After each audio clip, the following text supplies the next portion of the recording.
serviceman. So I will talk about service. But before that, let me tell you give you a small history of how I came into the Sai movement. In 1976, I got married. My wife asked me, can I put a picture of the God I pray to? I said, who is he? He said, Sai Baba. I said, Sai Baba or Ali Baba? You can put, I don't mind.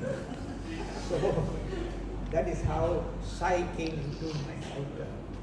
Then she goes to Bhajan. Those days, in 70s and all, Brickfield Center was the main center in this place. And the singing was superb. My wife goes every Thursday there. Every time she'll try to drag me. I say, no, I got this one, I got that one, I got that.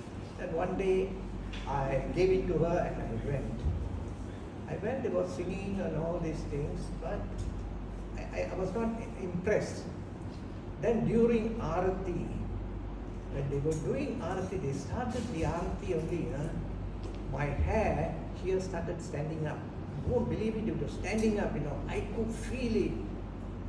Then I thought, oh, this person has got some power which I don't know, but I think I will find out. So that is how I came into the Sai movement. So I joined Brickfield Center. My job was every Thursday I will come early, I will sweep the hall because we were having in Vivekananda Hall. We used to sweep the hall, put the mats and all. That was my job. End of the day, roll up the mats and keep it. Yes?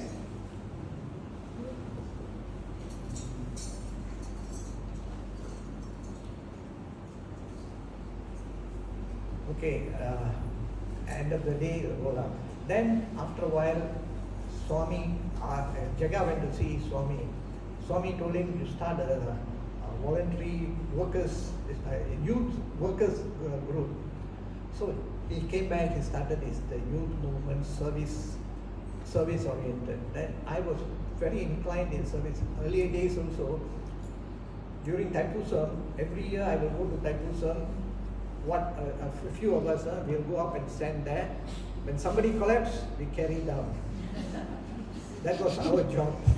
So one day, one lady, Indian lady, big-sized lady, fainted. So everybody rushed the head. I was left with the body. My God, walking down the hill, I almost collapsed myself. After that, I said, this service is too much for me. I cannot do this kind of service. Then I started following the Sai movement. They go to hospital visits, they go to blind home, everywhere, leprosarium and all these places we used to go. So I was involved and slowly I was nobody, in the center. I was just a Sevadar. I became the service coordinator of Maksa Center. Then it became my responsibility.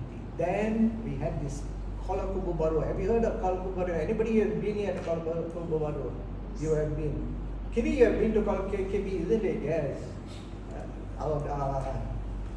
They have been. You know what? First time we went to scout there, those children all mentally and most of them are physically and mentally handicapped. I saw one Malay boy put his hand behind his backside. He shat on his hand and ate that. My God, I couldn't stand that. I really vomited and I came back. Because the whole day I was out. But next week we started service. So slowly I got used to all this filth and dirt and everything. What we do is when we go there, one group will take off their clothes and all, wash the clothes. Another group will bathe them. Another group will wash all the beds. Another group will wash the wall. So this is how we divided ourselves. And I was in charge of all these things. It is like that, all the dirty jobs, like you see, after washing everything is over, somebody shits on the floor. Ravi, please, brother Ravi, come. I had to clean that. Nobody will do this dirty job. So I will buy gloves, I take a plastic bag, carrying the shit in my hand and going flush it out. We were doing this job for 13 and a half years until our brother Kiri brought two devotees, so-called devotees. Actually, they were reporters from Straits Times. They came, they saw what was happening. Then they quietly, we told them, you cannot, because when we went there, the condition is you cannot go and give publicity about this place, no talking to the press. So we agreed because we just wanted to do service. But these two girls came on another Friday when the workers were all off for Bhajan. They took photographs because most of the children were without clothes, some were tied down. Because they were tied down, you know why? Because they killed a person, they killed another boy, the fellow died, because they're mentally handicapped. So they will be chained. So for Sunday headlines in the Straits Times, KKB, naked, chained and all these things. The Minister of Health came, the Ladies Minister came, all the came, and I also was called. So I went there, I was listening to all the complaints, this what the Straits Times came and all these things. So I listened, okay. Then I told why we do this. We are doing a service. These boys are chained because they will kill somebody else. So what do you expect to do? Put them in a cage and lock them up? But after that, those days there was only one attendant for this ward. He will come, after a while he would have disappeared. So we will be there cleaning up everything and we will come out. After this incident, a staff nurse was put there, 3 attendants were put there, all the beds got bed sheets there, this and all. So for us there was no job to do, so we stopped. 13 and a half years we were doing that, Then we used to go to Lapisodium, this and everything we used to do. Lim was our driver. I said, Lim, you were the driver for the van, isn't it? Yeah, he was the driver for the van for some time. Then that's how I came into Sai movement. From service coordinator, I was promoted to chairman. No, before that, before I was promoted, I was a service coordinator. The Central Council, our main council, had the elections. I was selected to be the secretary. So fellows all said, hey, he's got no experience, this and all. He's only nobody in the center. But anyway, I had to serve them for 6 years. After that, they promoted me to vice president for the whole country, service. So I was there. After that, I resigned. I still am a serviceman. Anywhere there is service, I will go. Last week, Swami's anniversary day, SS3 had a service project in serving food for Narayana Seva, serving food for 300 people. They came in the morning, we all packed up everything. 11 o'clock, we went to Chowkit. We had 2 stops. Went to Chowkit. People all lined up to collect the food. So we gave them, I think we gave about 200 in Chowkit and another 100 further up, another place. So we went and gave. By the time we came back, it's about 2 o'clock in the afternoon. These are the services. Any of you interested in doing service, please let me know. Even children can come. So I would advise children to come, then only they will get involved and they know how the suffering outside is. Now let me say what Swami says about service.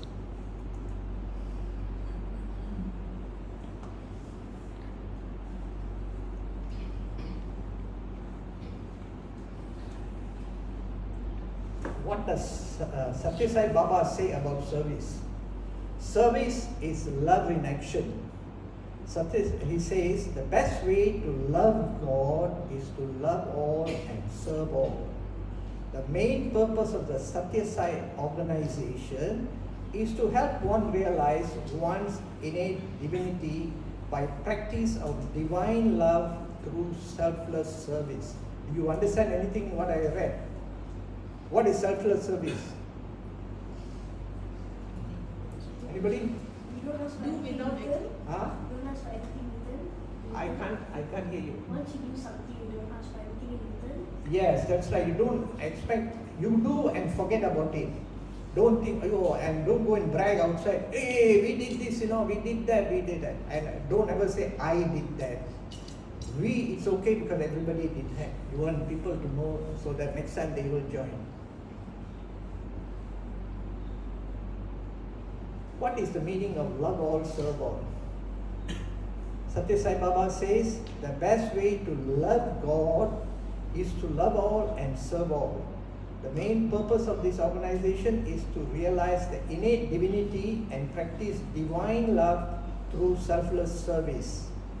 Satya Sai Baba has stressed that the quality rather than the quantity of service is most important. That means quality, how you go and serve. Say for example, you go to the leprosarium home. Those days when we used to go, there were 200-300 people, patients there. We'll bring enough food for everybody. We'll go to the wards, we'll sing bhajans. Then one group will try to clean up all their plates and all, bring the plates, serve them on their bed. Another group will try to talk to them. The thing is, quality is, you must go do whatever you can, but you must talk to the inmates, talk to them, make them feel at home. That's very important because these people are cured lepers, but their family doesn't want to take them back. So the government has started this home and they are taken care, well taken care, they're given good food and all. Everything is good, but only thing they don't have love. So that is where we go and share love. That is quality. Quantity is, you go, give everybody, okay, finish. That's some of us will do that. Some of us don't do that. What do you mean by divinity within you? Divinity is a state of being connected with the source.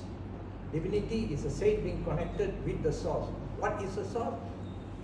You see, we all got our Atma. Our Atma is a spark of the divinity God. To know that, to be connected with the Atma, you must do. It is a state when your heart is full of love, compassion and caring. It's a state when your mind is full of joy, equanimity, peacefulness and happiness. That is the meaning of divinity. And finally, Satya Sai Baba says, I will protect you no matter where you go. Always know you are my very own, dearer than dear to me. I will protect you like the eyelids protect the eye. So you go serve anybody, you see a beggar, you money, you give him some money or whatever it is, or give it, most of the beggars, you better buy food because some of them, especially the Indian ones, they go and drink. You give money, they will go and drink. So you buy, they will tell you, I want food. Okay, come, I'll take you to the shop, buy and give them. That's what you should do.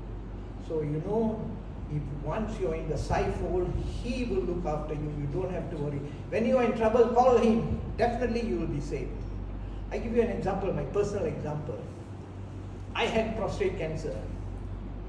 So the doctor said, I'll give you about 4 years, I can give you medication, you can live up to 4 years. But remove the prostate, chances are you can live longer, but I don't guarantee anything. So I said, okay, never mind, you remove my prostate. So my date for surgery was fixed, but then the surgeon had to cancel that date.